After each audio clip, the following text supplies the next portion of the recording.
Hello everyone and welcome back to my channel. Based on your votes, today we're going to be starting The Wonderful Wizard of Oz by L. Frank Baum. Please remember to like, comment, and subscribe so that I can continue reading to all of you. Thank you so much and enjoy. The Wonderful Wizard of Oz by L. Frank Baum. Introduction to the original edition.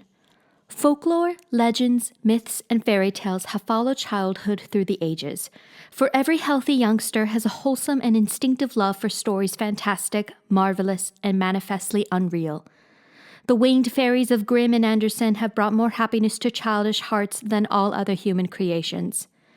Yet the old-time fairy tale, having served for generations, may now be classed as historical in the children's library. For the time has come for a series of newer wonder tales, in which the stereotyped genie, dwarf, and fairy are eliminated, together with all the horrible and blood-curdling incident devised by their authors to point a fearsome moral to each tale. Modern education includes morality. Therefore, the modern child seeks only entertainment in its wonder tales, and gladly dispenses with all disagreeable incident. Having this thought in mind, the story of The Wonderful Wizard of Oz was written solely to pleasure children of today. It aspires to being a modernized fairy tale, in which the wonderment and joy are retained and the heartaches and nightmares are left out.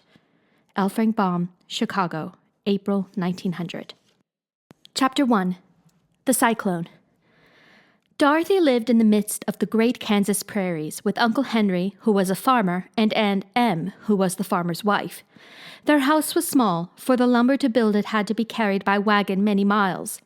There were 4 walls, a floor, and a roof, which made one room, and this room contained a rusty-looking cooking stove, a cupboard for the dishes, a table, 3 or 4 chairs, and the beds.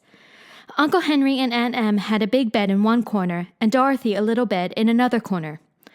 There was no garret at all, and no cellar, except a small hole dug in the ground called a cyclone cellar, where the family could go in case one of those great whirlwinds arose, mighty enough to crush any building in its path. It was reached by a trap door in the middle of the floor, from which a ladder led down into the small, dark hole. When Dorothy stood in the doorway and looked around, she could see nothing but the great prairie on every side. Not a tree nor a house broke the broad sweep of flat country that reached the edge of the sky in all directions. The sun had baked the plowed land into a gray mass, with little cracks running through it. Even the grass was not green, for the sun had burned the tops of the long blades until they were the same gray color to be seen everywhere.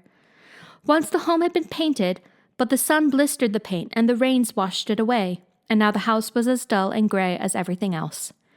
When Aunt Em came there to live, she was a young, pretty wife. The sun and wind had changed her, too. They had taken the sparkle from her eyes and left them a sober gray. They had taken the red from her cheeks and lips, and they were gray also. She was thin and gaunt and never smiled now. When Dorothy, who was an orphan, first came to her, Aunt Em had been so startled by the child's laughter that she would scream and press her hand upon her heart whenever Dorothy's merry voice reached her ears. And she still looked at the little girl with wonder that she could find anything to laugh at. Uncle Henry never laughed. He worked hard from morning till night and did not know what joy was. He was gray also, from his long beard to his rough boots, and he looked stern and solemn and rarely spoke. It was Toto that made Dorothy laugh and saved her from growing as gray as her other surroundings. Toto was not gray. He was a little black dog with long silky hair and small black eyes that twinkled merrily on either side of his funny wee nose. Toto played all day long, and Dorothy played with him and loved him dearly. Today, however, they were not playing. Uncle Henry sat upon the doorstep and looked anxiously at the sky, which was even grayer than usual. Dorothy stood in the door with Toto in her arms and looked at the sky too. Aunt Em was washing the dishes. From the far north they heard a low wail of the wind, and Uncle Henry and Dorothy could see where the long grass bowed in waves before the coming storm. There now came a sharp whistling in the air from the south, and as they turned their eyes that way, they saw ripples in the grass coming from that direction also. Suddenly, Uncle Henry stood up. "There's a cyclone coming, Em," he called to his wife. "I'll go look after the stock." Then he ran toward the sheds where the cows and horses were kept. Aunt Em dropped her work and came to the door. One glance told her of the danger close at hand. "Quick, Dorothy!" she screamed. "Run for the cellar!" Toto jumped out of Dorothy's arms and hid under the bed, and the girls started to get him. Aunt Em, badly frightened, threw open the trap door in the floor and climbed down the ladder into the small dark hole. Dorothy caught Toto at last and started to follow her aunt. When she was halfway across the room, there came a great shriek from the wind, and the house shook so hard that she lost her footing and sat down suddenly upon the floor. A strange thing then happened. The house whirled around 2 or 3 times and rose slowly through the air. Dorothy felt as if she were going up in a balloon. The north and south winds met where the house stood and made it the exact center of the cyclone. In the middle of a cyclone, the air is generally still, but the great pressure of the wind on every side of the house raised it up higher and higher until it was at the very top of the cyclone. And there it remained and was carried miles and miles away as easily as you could carry a feather. It was very dark, and the wind howled horribly around her, but Dorothy found she was riding quite easily. After the first few whirls around, and one other time when the house tipped badly, she felt as if she were being rocked gently, like a baby in a cradle. Toto did not like it. He ran about the room, now here, now there, barking loudly, but Dorothy sat quite still on the floor and waited to see what would happen. Once Toto got too near the open trap door and fell in, and at first the little girl thought she had lost him, but soon she saw one of his ears sticking up through the hole, for the strong pressure of the air was keeping him up so that he could not fall.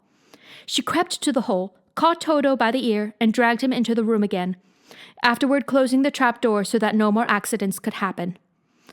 Hour after hour passed away, and slowly Dorothy got over her fright, but she felt quite lonely, and the wind shrieked so loudly all about her that she nearly became deaf.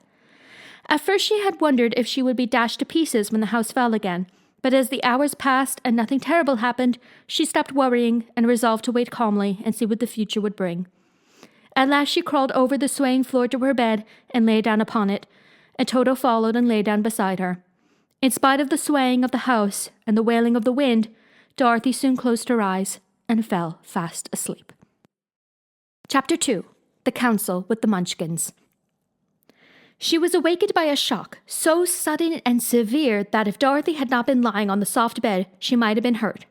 As it was, the jar made her catch her breath and wonder what had happened, and Toto put his cold little nose into her face and whined dismally. Dorothy sat up and noticed that the house was not moving. Nor was it dark, for the bright sunshine came in at the window, flooding the little room. She sprang from her bed, and with Toto at her heels, ran and opened the door. The little girl gave a cry of amazement and looked about her, her eyes growing bigger and bigger at the wonderful sights she saw.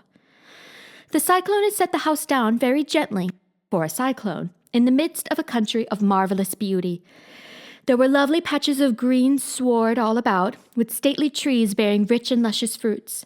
Banks of gorgeous flowers were on every hand, and birds with rare and brilliant plumage sang and fluttered in the trees and bushes. A little way off was a small brook, rushing and sparkling along between green banks, and murmuring in a voice very grateful to a little girl who had lived so long on the dry gray prairies. While she stood looking eagerly at the strange and beautiful sights, she noticed coming toward her a group of the queerest people she had ever seen. They were not as big as the grown folk she had always been used to, but neither were they very small. In fact, they seemed about as tall as Dorothy, who was a well-grown child for her age, although they were, so far as looks go, many years older. 3 were men and 1 a woman, and all were oddly dressed. They wore round hats that rose to a small point a foot above their heads, with little bells around the brims that tinkled sweetly as they moved. The hats of the men were blue, the little woman's hat was white, and she wore a white gown that hung in plaits from her shoulders. Over it were sprinkled little stars that glistened in the sun like diamonds. The men were dressed in blue, of the same shade as their hats, and wore well-polished boots with a deep roll of blue at the tops. The men, Dorothy thought, were about as old as Uncle Henry, for 2 of them had beards. But the little woman was doubtless much older. Her face was covered with wrinkles, her hair was nearly white, and she walked rather stiffly.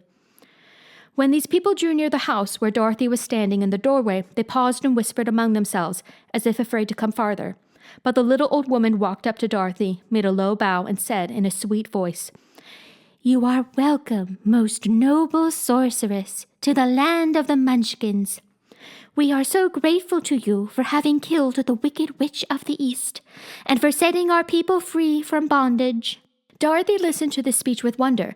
What could the little woman possibly mean by calling her a sorceress, and saying she had killed the Wicked Witch of the East? Dorothy was an innocent, harmless little girl, who had been carried by a cyclone many miles from home, and she had never killed anything in all her life. But the little woman evidently expected her to answer, so Dorothy said, with hesitation, "You are very kind, but there must be some mistake. I have not killed anything." "Your house did anyway," replied the little old woman with a laugh, "and that is the same thing. See?" she continued, pointing to the corner of the house. "There are her 2 toes, still sticking out from under a block of wood." Dorothy looked and gave a little cry of fright. There indeed, just under the corner of the great beam the house rested on, 2 feet were sticking out, shod in silver shoes with pointed toes. Oh dear, cried Dorothy, clasping her hands together in dismay. "The house must have fallen on her. Whatever shall we do?" "There is nothing to be done," said the little woman calmly. "But who was she?" asked Dorothy. "She was the Wicked Witch of the East, as I said," answered the little woman. "She has held all the Munchkins in bondage for many years, making them slave for her night and day. Now they are all set free and are grateful to you for the favor." "Who are the Munchkins?" inquired Dorothy. "They are the people who live in this land of the East, where the Wicked Witch ruled." "Are you a Munchkin?" asked Dorothy. "No, but I am their friend, although I live in the land of the North. When they saw the Witch of the East was dead, the Munchkins sent a swift messenger to me, and I came at once. I am the Witch of the North." "Oh, gracious!" cried Dorothy. "Are you a real witch?" "Yes, indeed," answered the little woman, "but I am a good witch, and the people love me. I am not as powerful as the Wicked Witch was who ruled here, or I should have set the people free myself." "But I thought all witches were wicked," said the girl, who was half frightened at facing a real witch. "Oh, no, that is a great mistake. There were only 4 witches in all the land of Oz, and 2 of them, those who live in the North and the South, are good witches. I know this is true, for I am one of them myself, and cannot be mistaken. Those who dwelt in the East and the West were indeed wicked witches, but now that you have killed one of them, there is but one wicked witch in all the land of Oz, the one who lives in the West." "But," said Dorothy, after a moment's thought, "Aunt Em has told me that the witches were all dead years and years ago." "Who is Aunt Em?" inquired the little old woman. "She is my aunt who lives in Kansas, where I came from." The Witch of the North seemed to think for a time, with her head bowed and her eyes upon the ground. Then she looked up and said, "I do not know where Kansas is, for I have never heard that country mentioned before. But tell me, is it a civilized country?" "Oh, yes," replied Dorothy. "Then that accounts for it. In the civilized countries I believe there are no witches left, nor wizards, nor sorceresses, nor magicians. But you see, the land of Oz has never been civilized, for we are cut off from all the rest of the world. Therefore we still have witches and wizards amongst us." "Who are the wizards?" asked Dorothy. "Oz himself is the great wizard," answered the witch, sinking her voice to a whisper. "He is more powerful than all the rest of us together. He lives in the City of Emeralds." Dorothy was going to ask another question, but just then the Munchkins, who had been standing silently by, gave a loud shout and pointed to the corner of the house where the Wicked Witch had been lying. "What is it?" asked the little old woman, and looked and began to laugh. The feet of the dead witch had disappeared entirely, and nothing was left but the silver shoes. "She was so old," explained the Witch of the North, "that she dried up quickly in the sun. That is the end of her. But the silver shoes are yours, and you shall have them to wear." She reached down and picked up the shoes, and after shaking the dust out of them, handed them to Dorothy. "The Witch of the East was proud of those silver shoes," said one of the Munchkins, "and there was some charm connected with them, but what it is we never knew." Dorothy carried the shoes into the house and placed them on the table. Then she came out again to the Munchkins and said, "I am anxious to get back to my aunt and uncle, for I am sure they will worry about me. Can you help me find my way?" The Munchkins and the witch first looked at one another, and then at Dorothy, and then shook their heads. "At the east, not far from here," said one, "there is a great desert, and none could live to cross it." "It is the same at the south," said another, "for I have been there and seen it. The south is the country of the Quadlings." "I am told," said the third man, "that it is the same at the west. And that country, where the Winkies live, is ruled by the Wicked Witch of the West, who would make you her slave if you passed her way." "The north is my home," said the old lady, "and at its edge is the same great desert that surrounds this land of Oz. I'm afraid, my dear, you will have to live with us." Dorothy began to sob at this, for she felt lonely among all these strange people. Her tears seemed to grieve the kind-hearted Munchkins, for they immediately took out their handkerchiefs and began to weep also. As for the little old woman, she took off her cap and balanced the point on the end of her nose while she counted 1, 2, 3 in a solemn voice. At once the cap changed to a slate on which was written in big white chalk marks, "Let Dorothy go to the City of Emeralds." The little old woman took the slate from her nose, and having read the words on it, asked, "Is your name Dorothy, my dear?" "Yes," answered the child, looking up and drying her tears. "Then you must go to the City of Emeralds. Perhaps Oz will help you." "Where is the city?" asked Dorothy. "It is exactly in the center of the country, and is ruled by Oz, the great wizard I told you of." "Is he a good man?" inquired the girl anxiously. "He is a good wizard. Whether he is a man or not I cannot tell, for I have never seen him." "How can I get there?" asked Dorothy. "You must walk. It is a long journey through a country that is sometimes pleasant and sometimes dark and terrible. However, I will use all the magic arts I know of to keep you from harm." "Won't you go with me?" pleaded the girl, who had begun to look upon the little old woman as her only friend. "No, I cannot do that," she replied, "but I will give you my kiss, and no one will dare injure a person who has been kissed by the Witch of the North." She came close to Dorothy and kissed her gently on the forehead. Where her lips touched the girl, they left a round, shining mark, as Dorothy found out soon afterward. "The road to the City of Emeralds is paved with yellow brick," said the witch, "so you cannot miss it. When you get to Oz, do not be afraid of him, but tell your story and ask him to help you. Goodbye, my dear." The three Munchkins bowed low to her and wished her a pleasant journey, after which they walked away through the trees. The witch gave Dorothy a friendly little nod, whirled around on her left heel 3 times, and straightway disappeared, much to the surprise of little Toto, who barked after her loudly enough when she had gone, because he had been afraid even to growl while she stood by. But Dorothy, knowing her to be a witch, had expected her to disappear in just that way, and was not surprised in the least. Chapter 3. How Dorothy Saved the Scarecrow. When Dorothy was left alone, she began to feel hungry, so she went to the cupboard and cut herself some bread, which she spread with butter. She gave some to Toto, and taking a pail from the shelf, she carried it down to the little brook and filled it with clear, sparkling water. Toto ran over to the trees and began to bark at the bird sitting there.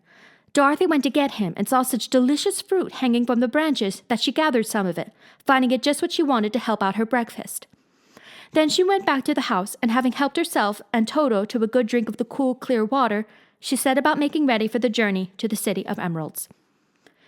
Dorothy had only one other dress, but that happened to be clean and was hanging on a peg beside her bed. It was gingham, with checks of white and blue, and although the blue was somewhat faded with many washings, it was still a pretty frock. The girl washed herself carefully, dressed herself in the clean gingham, and tied her pink sunbonnet on her head. She took a little basket and filled it with bread from the cupboard, laying a white cloth over the top. Then she looked down at her feet and noticed how old and worn her shoes were. "They surely will never do for a long journey, Toto," she said, and Toto looked up into her face with his little black eyes and wagged his tail to show he knew what she meant. At that moment, Dorothy saw lying on the table the silver shoes that had belonged to the Witch of the East. "I wonder if they will fit me," she said to Toto. "They would be just the thing to take a long walk in, for they cannot wear out." She took off her old leather shoes and tried on the silver ones, which fitted her as well as if they had been made for her. Finally, she picked up the basket. "Come along, Toto," she said. "We will go to the Emerald City and ask the Great Oz how to get back to Kansas again." She closed the door, locked it, and put the key carefully in the pocket of her dress. And so, with Toto trotting along soberly behind her, she started on her journey. There were several roads nearby, but it did not take her long to find the one paved with yellow brick. Within a short time she was walking briskly toward the Emerald City, her silver shoes tinkling merrily on the hard yellow roadbed. The sun shone bright and the birds sang sweet, and Dorothy did not feel nearly as bad as you might think a little girl would, who had been suddenly whisked away from her own country and set down in the midst of a strange land. She was surprised as she walked along to see how pretty the country was about her. There were neat fences at the sides of the road, painted a dainty blue color, and beyond them were fields of grain and vegetables in abundance. Evidently the Munchkins were good farmers and able to raise large crops. Once in a while she would pass a house, and the people came out to look at her and bow low as she went by, for everyone knew she had been the means of destroying the wicked witch and setting them free from bondage. The houses of the Munchkins were odd-looking dwellings, for each was round, with a big dome for a roof. All were painted blue, for in this country of the East, blue was the favorite color. Towards evening, when Dorothy was tired with her long walk and began to wonder where she should pass the night, she came to a house rather larger than the rest. On the green lawn before it, many men and women were dancing. 5 little fiddlers played as loudly as possible, and the people were laughing and singing, while a big table nearby was loaded with delicious fruits and nuts, pies and cakes, and many other good things to eat. The people greeted Dorothy kindly and invited her to supper and to pass the night with them, for this was the home of one of the richest Munchkins in the land, and his friends were gathered with him to celebrate their freedom from the bondage of the Wicked Witch. Dorothy ate a hearty supper and was waited upon by the rich Munchkin himself, whose name was Boq. Then she sat down upon a settee and watched the people dance.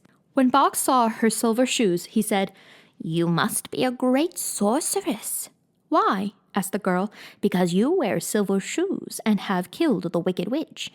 Besides, you have white in your frock, and only witches and sorceresses wear white." "My dress is blue and white checked," said Dorothy, smoothing out the wrinkles in it. "It is kind of you to wear that," said Boq. "Blue is the color of the Munchkins, and white is the witch color, so we know you are a friendly witch." Dorothy did not know what to say to this, for all the people seemed to think her a witch, and she knew very well she was only an ordinary little girl who had come by the chance of a cyclone into a strange land. When she had tired watching the dancing, Boq led her into the house, where he gave her a room with a pretty bed in it. The sheets were made of blue cloth, and Dorothy slept soundly in them till morning, with Toto curled up on the blue rug beside her. She ate a hearty breakfast and watched a wee Munchkin baby, who played with Toto and pulled his tail and crowed and laughed in a way that greatly amused Dorothy. Toto was a fine curiosity to all the people, for they had never seen a dog before. "How far is it to the Emerald City?" the girl asked. "I do not know," answered Boq gravely, "for I have never been there. It is better for people to keep away from Oz unless they have business with him. But it is a long way to the Emerald City, and it will take you many days. The country here is rich and pleasant, but you must pass through rough and dangerous places before you reach the end of your journey." This worried Dorothy a little, but she knew that only the Great Oz could help her get to Kansas again, so she bravely resolved not to turn back. She bade her friends goodbye and again started along the road of yellow brick. When she had gone several miles, she thought she would stop to rest, and so climbed to the top of the fence beside the road and sat down. There was a great cornfield beyond the fence, and not far away she saw a scarecrow, placed high on a pole to keep the birds from the ripe corn. Dorothy leaned her chin upon her hand and gazed thoughtfully at the scarecrow. Its head was a small sack stuffed with straw, with eyes, nose, and mouth painted on it to represent a face. An old pointed blue hat that had belonged to some Munchkin was perched on his head, and the rest of the figure was a blue suit of clothes, worn and faded, which had also been stuffed with straw. On the feet were some old boots with blue tops, such as every man wore in this country, and the figure was raised above the stalks of corn by means of the pole stuck up its back. While Dorothy was looking earnestly into the queer painted face of the scarecrow, she was surprised to see one of the eyes slowly wink at her. She thought she must have been mistaken at first, for none of the scarecrows in Kansas ever wink, but presently the figure nodded its head to her in a friendly way. Then she climbed down from the fence and walked up to it, while Toto ran around the pole and barked. "Good day," said the scarecrow in a rather husky voice. "Did you speak?" asked the girl in wonder. "Certainly," answered the scarecrow. "How do you do?" "I'm pretty well, thank you," replied Dorothy politely. "How do you do?" "I'm not feeling well," said the scarecrow with a smile, "for it is very tedious being perched up here night and day to scare away crows." "Can't you get down?" asked Dorothy. "No, for this pole is stuck up my back. If you will please take away the pole, I shall be greatly obliged to you." Dorothy reached up both arms and lifted the figure off the pole. For being stuffed with straw, it was quite light. "Thank you very much," said the scarecrow when he had been set down on the ground. "I feel like a new man." Dorothy was puzzled at this, for it sounded queer to hear a stuffed man speak, and to see him bow and walk along beside her. "Who are you?" asked the scarecrow when he had stretched himself and yawned. "And where are you going?" "My name is Dorothy," said the girl, "and I'm going to the Emerald City to ask the Great Oz to send me back to Kansas." "Where is the Emerald City?" he inquired. "And who is Oz?" "Why, don't you know?" she returned in surprise. "No, indeed. I don't know anything. You see, I am stuffed, so I have no brains at all," he answered sadly. "Oh," said Dorothy, "I'm awfully sorry for you." "Do you think," he asked, "if I go to the Emerald City with you, that the Great Oz would give me some brains?" "I cannot tell," she returned, "but you may come with me if you like. If Oz will not give you any brains, you will be no worse off than you are now." "That is true," said the scarecrow. "You see," he continued confidentially, "I don't mind my legs and arms and body being stuffed because I cannot get hurt. If anyone treads on my toes or sticks a pin into me, it doesn't matter, for I can't feel it. But I do not want people to call me a fool, and if my head stays stuffed with straw instead of with brains, as yours is, how am I ever to know anything?" I understand how you feel, said the little girl, who was truly sorry for him. If you will come with me, I'll ask Oz to do all he can for you. Thank you, he answered gratefully. They walked back to the road. Dorothy helped him over the fence, and they started along the path of yellow brick for the Emerald City. Toto did not like this addition to the party at first. He smelled around the stuffed man as if he suspected there might be a nest of rats in the straw, and he often growled in an unfriendly way at the Scarecrow. Don't mind Toto, said Dorothy to her new friend. He never bites. Oh, I'm not afraid, replied the Scarecrow. He can't hurt the straw. Do let me carry that basket for you. I shall not mind it, for I can't get tired. I'll tell you a secret, he continued as he walked along. There is only one thing in the world I am afraid of.